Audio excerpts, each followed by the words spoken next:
Saudara-saudariku yang dikasihi dan mengasihi Tuhan Yesus, pada hari ini Selasa 29 Maret 2022, hari biasa pekan keempat Prapaskah. Manusabda kita dari Injil Suci menurut Yohanes bab 5 ayat 1 sampai 16. Mari kita siapkan hati kita untuk mendengarkan sabdanya.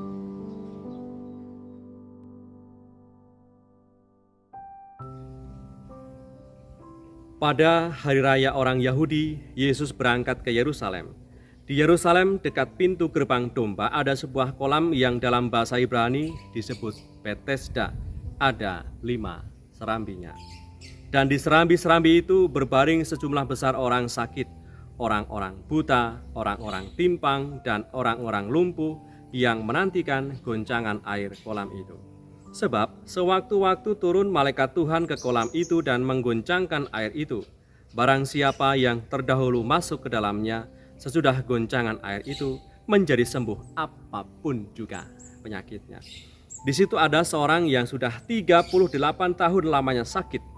Ketika Yesus melihat orang itu berbaring di situ dan karena ia tahu bahwa ia telah lama dalam keadaan itu, berkatalah ia kepadanya, "Maukah engkau sembuh?"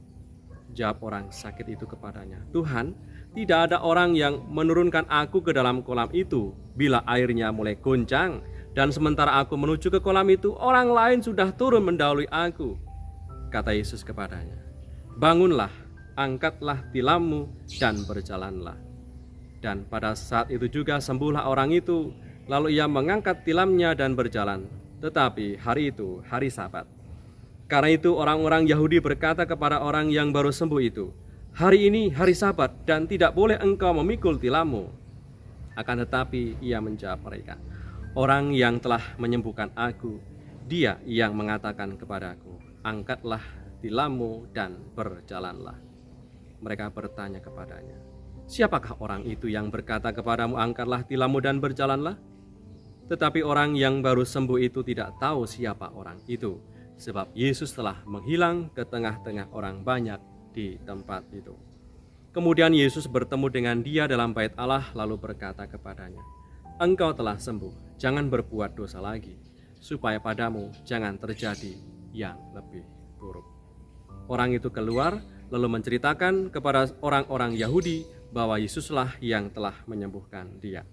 Dan karena itu orang-orang Yahudi berusaha menganiaya Yesus karena ia melakukan hal-hal itu pada hari Sabat.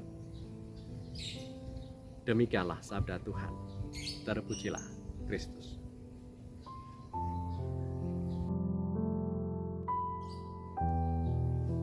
Saudara-saudariku yang terberkati, dikisahkan hari ini banyak orang sakit menginginkan kesembuhan dari goncangan air yang terjadi di kolam Betesda. Ketika ada goncangan air di kolam Betesda, lalu orang sakit masuk ke dalamnya, dan dikisahkan hari ini semua ragam penyakit bisa disembuhkan ketika orang masuk ke dalam goncangan kolam di Betesda. Ada dikisahkan hari ini orang sakit lumpuh yang sudah 38 tahun menderita sakit lumpuh, ikut dalam antrian dekat kolam. Tidak bisa terjun ke kolam saat goncangan karena tidak ada orang yang membantunya supaya bisa turun saat ada goncangan air itu.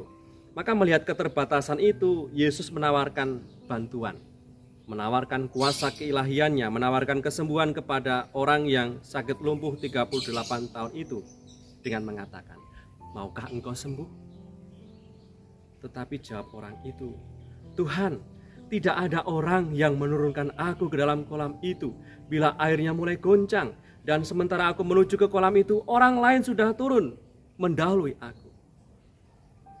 Tuhan Yesus telah menawarkan kuasa keilahiannya kepada orang sakit itu, akan tetapi tetap saja orang sakit itu terpusat hanya pada masalah-masalahnya.